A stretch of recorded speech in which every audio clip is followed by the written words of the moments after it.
नमस्कार। आज हम कक्षा अष्टम की संस्कृत की पाठ्य पुस्तक रुचिरा का पंचम पाठ पढ़ेंगे, जिसका शीर्षक है कंटकेनेव कंटकम, मतलब कांटे से ही कांटा निकलता है। तो आज हम इसका अभ्यास कार्य करेंगे। प्रश्न है एक पदेन उत्तरम लिखत, यानी हमें जो प्रश्न है उनके उत्तर हमें एक शब्द में देने हैं। व्याधस्य नाम किम आसीत, व्याध मतलब शिकारी, शिकारी का नाम क्या था?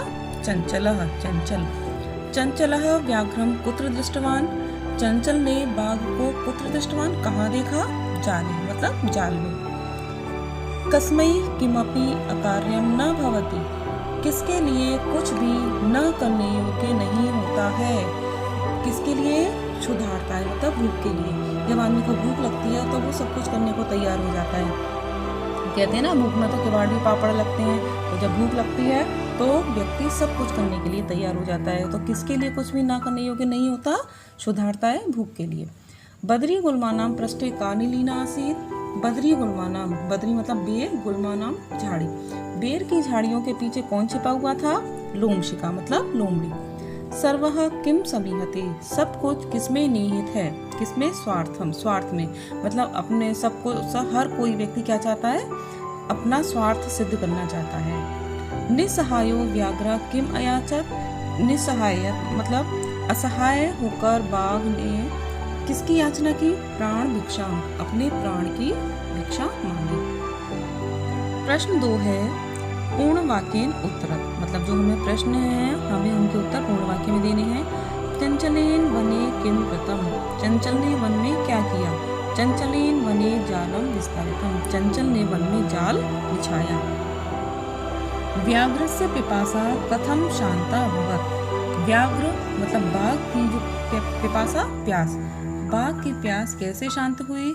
व्याघ्रस्य पिपासा जलम पीत्वा शांता अभवत, बाघ की प्यास जल पीकर शांत हुई। तो मतलब कथम की जगह क्या आ जाएगा? जलम पीत्वा। जलम पीत्वा व्याघ्रः किम अवदत्, जल पीकर बाघ क्या बोला? जलम पीत्वा व्याघ्रः अवदत् अहम बुभुक्षितो अस्मि, जल पीकर बाघ बोला मैं बुभुक्षितो अस्मि, भूखा हूँ। चंचलः मात्र स्वसः इति काम संबोधितवान, चंचल ने मात्र स्वसः मतलब मौसी ये कहकर किसको संबोधित किया? चंचलः मात्र स्वसः इति लोमशिकाम संबोधितवान, चंचल ने मौसी ऐसा कहकर लोमड़ी को संबोधित किया। जाले पुनः बद्धम व्याघ्रम दृष्ट्वा व्याधा किमकुर्वत, जाल में फिर से बद्धम बंधे हुए फंसे हुए व्याघ्रम दृष्ट्वा, बाघ को देखकर व्याधा किमकुर्वत, शिकारी ने क्या किया? व्याधा प्रसन्नो भूत्वा गृहं प्रत्यावर्तत, शिकारी प्रसन्न होकर अपने घर लौट गया। प्रश्न 3 है अधोलिखित वाक्यानि कह का कम काम प्रति कथयति, नीचे लिखे हुए वाक्य में बताना है किसने किससे कहा। उदाहरण है इदानीम अहम त्वाम खादिष्यामि, अब मैं तुम्हें खाऊंगा। ये बात किसने कही? व्याघ्र ने कहा, बाघ ने कही थी। किससे कही थी? व्याधम मतलब शिकारी से। कल्याणम भवतु ते, तुम्हारा कल्याण हो, ये बात किसने कही? बाघ ने कही, यानी व्याघ्र किससे कही? व्याधम मतलब शिकारी से।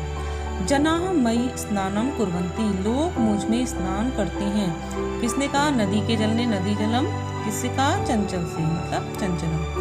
अहम त्वत्प्रति धर्मम आचरितवान त्वया मिथ्या भणितम, मैंने तुम्हारे प्रति धर्म का आचरण किया है।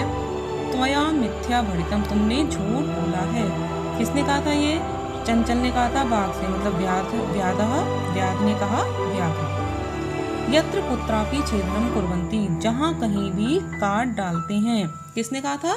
वृक्ष ने। तो वृक्षः किससे कहा? चंचलम मतलब चंचल से। संप्रति पुनः पुनः कूर्दनम कृत्वा दर्शया, अब पुनः पुनः बार बार कूद कर दिखाओ। किसने कहा? लोमड़ी ने। तो लोमशिका किसने कहा? व्याघ्र से। ठीक है।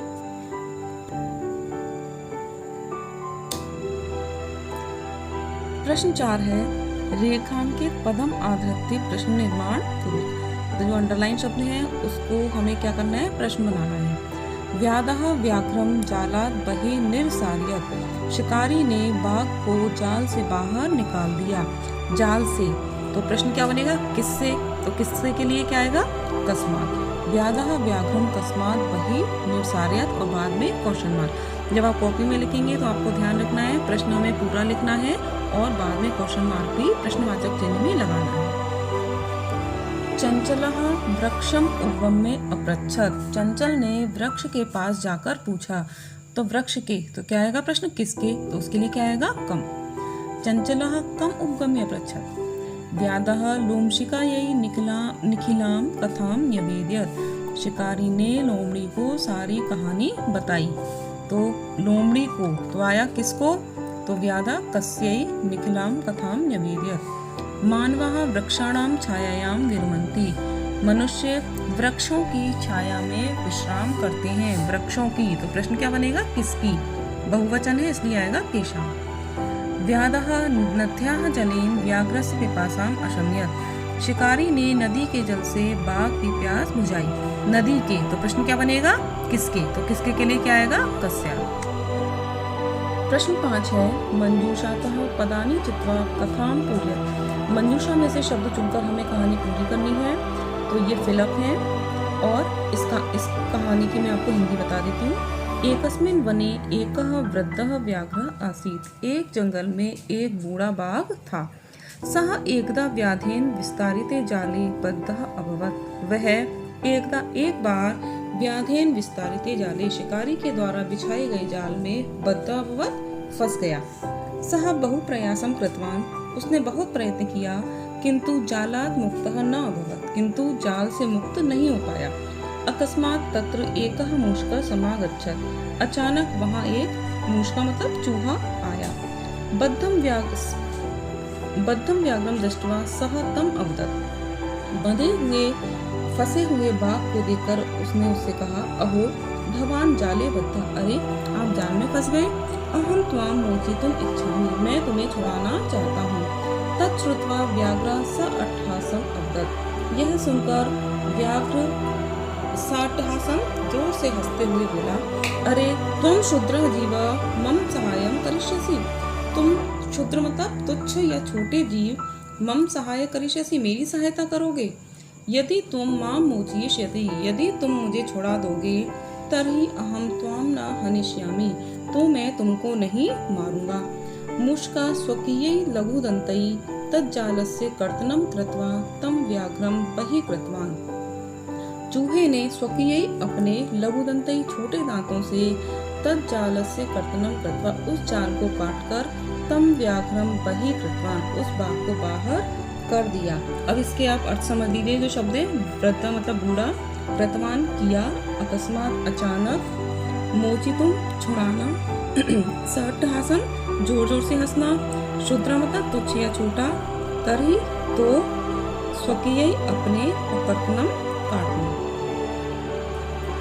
प्रश्न 6 है यथा निर्देशम उत्तर, निर्देशानुसार आपको प्रश्नों के उत्तर देने हैं। का है सह लोमशिकायै सर्वां कथां न्यवेदयत्, अस्मिन् वाक्ये विशेषण पदम किम, इस वाक्य में आपको विशेषण बताना है। कौन सा है, सह लोमशिकायै सर्वां कथां न्यवेदयत्, मतलब क्या हुआ इसका, उसने लोमड़ी से सारी कथा निवेदित की, सारी कथा उसको बताई। तो इसमें विशेषण बताना है। देखिए सह करता है, न्यवेदयत् क्रिया है और उसने सुनाई, क्या सुनाई, सारी कथा, मतलब कथा का विशेषण क्या है, सर्वां। तो विशेषण की क्या पहचान है कि विशेषण मोस्टली विशेषण से पहले आता है, सॉरी विशेष से पहले आता है विशेषण, ठीक है। तो कथाम क्या है, विशेष, इसका विशेषण है सर्वम, तो उत्तर है सर्वम। अहम त्वत्कृते धर्मम आचरितवान, मैंने तुम्हारे प्रति धर्म का आचरण किया है। अत्र अहम इति सर्वनाम पदम तस्मै प्रयुक्तम, यहाँ अहम शब्द सर्वनाम शब्द किसके लिए प्रयुक्त हुआ है, अहम, मतलब ये किसने कहा है ये बताना है। तो अहम किसने कहा था, ये मैंने तुम्हारे धर्म के प्रति, मैंने तुम्हारे प्रति धर्म का आचरण किया है, शिकारी ने कहा था व्याघ्र से। तो अहम किसके लिए यूज हुआ है यहाँ, व्याध के लिए, तो आ गया व्याधाय। सर्वः स्वार्थम समीहते, अस्मिन् वाक्ये कर्तृपदम किम, इसमें कर्ता कौन है, सबको स्वार्थ में ही निहित है, तो कर्ता का पद कौन सा है, सर्व। सः सहसा चंचलम उपसृत्य कथयति, वाक्यात् एकम अव्ययपदम चित्वा लिखत, इस वाक्य में से आपको एक अव्यय शब्द बताना है। अव्यय मतलब ऐसे शब्द जो वचन, पुरुष, लिंग, लकार आदि का जिन पर कोई प्रभाव नहीं पड़ता। तो इसमें है अव्यय सहसा। का वार्ता माम अपि विज्ञापय, अस्मिन् वाक्ये क्रियापदम के, इस वाक्य में बताना है कि क्रिया कौन सी है। तो इसमें कौन सी क्या बात है मुझे भी बताओ। तो क्रिया क्या है बताओ, यानी विज्ञापय। क्रियापदस्य पद परिचयम अपि लिखत, जो क्रिया शब्द है उसका हमें पद परिचय भी लिखना है। तो उत्तर इसका विज्ञापय। इसमें पद परिचय का मतलब इसमें हमें उपसर्ग धातु, लकार, लिंग, पुरुष बताना है। तो विज्ञापय भी उपसर्ग है, ज्ञप धातु है, लोट लकार है, मध्यम पुरुष और एकवचन। प्रश्न 7 है उदाहरण अनुसारम रिक्त स्थानानि पूरयत। उदाहरण के अनुसार रिक्त स्थान बनने हैं। जैसे कि मातृ शब्द है प्रथमा विभक्ति का, तो यह है माता, मातरौ, मात्रा। इसी तरह स्वस्त्री शब्द का हमें बनना है, लिखना है। तो प्रथमा विभक्ति का स्वसा, स्वसारौ, स्वसारः। मातृ शब्द तृतीय विभक्ति है मात्रा, मातृभ्याम, मातृभिः। स्वस्त्री का क्या होगा स्वस्त्रा, स्वस्त्रिभ्याम, स्वस्त्रिभिः। यानी इनको देख के हमें नीचे वाले लिखने हैं। स्वस्त्री का सप्तमी है स्वसरी, स्वस्त्रोः, स्वस्रशुः। तो मातृ का है मातरी, मात्रो, मातृषु। स्वस्त्री का षष्ठी विभक्ति है स्वसुः, शस्त्रोः, स्वसृणाम। मातृ का है मातुः, मात्रोः, मातृणाम। आ है धातुम प्रत्ययम चालिका। जो शब्द हैं इनमें से हमें धातु और प्रत्यय अलग करनी है। जैसे गंतुम, इसमें मूल धातु क्या है गम और प्रत्यय है तुमुन। तुमुन की क्या पहचान है कि लास्ट में इसमें तुम शेष रहता है, यहाँ तुम है, इसका मतलब तुमुन प्रत्यय। द्रष्टुम में धातु है दृश और प्रत्यय है तुमुन, क्योंकि यहाँ तुम आ रहा है। करणीय में धातु है क्र और लास्ट में जहाँ नी आता है वो कौन सा होता है प्रत्यय अनियर, तो अनियर प्रत्यय। पातुम में पा धातु तुमुन प्रत्यय, क्योंकि तुम आ रहा है। इसी तरह खादितुम में तुम आ रहा है, तो तुमुन प्रत्यय है और धातु है खाद। कृत्वा में क्र मूल शब्द है, धातु क्र धातु है और लास्ट में त्वा आ रहा है, इसका मतलब त्वा प्रत्यय है। अब ये पाठ 5 का अभ्यास कार्य समाप्त हो।